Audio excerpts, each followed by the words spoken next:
संघर्ष करायची लोकांची मानसिकता नाही आहे। जेव्हा इथं माझ्यावरती 307 दाखल झालं, महाविकास आघाडीचं सरकार होतं बरोबर ह्याच चौकात, तो इतिहास सगळा सांगत नाही। अरे आम्ही वाघाच्या काळजाची नुसती भाषणात म्हणणारी माणसं नाही आहे। तुम्ही किती जरी आला तर आम्ही पळणारे नाही आहे, बरोबर का नाही? माझ्यावर 307 केस होती आणि महाविकास आघाडीचं सरकार होतं आणि मुंबईमध्ये तिसऱ्या दिवशी एसटीचं आंदोलन होतं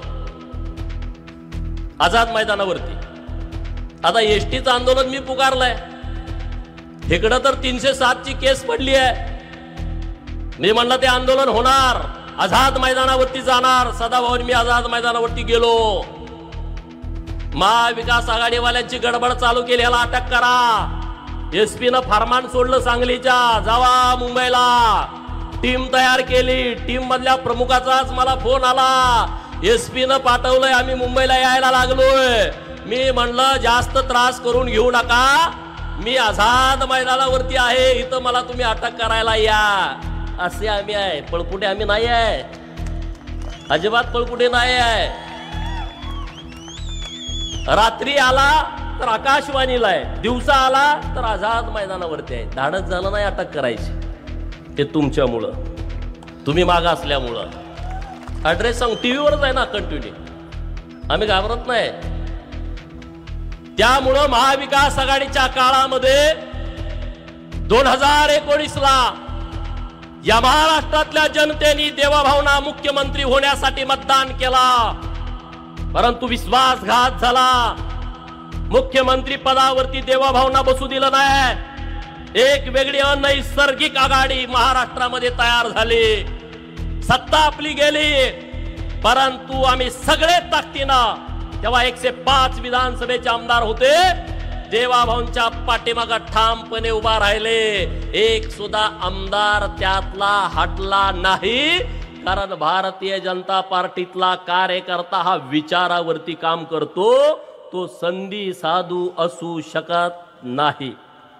आता महाविकास आघाडीची सत्ता गेली आहे, आता मी त्यावरती जास्त बोलू नये, पण गेली का नाही सांगा? कुणाच्यात हिंमत आहे सरकारच्या विरोधामध्ये लढायची?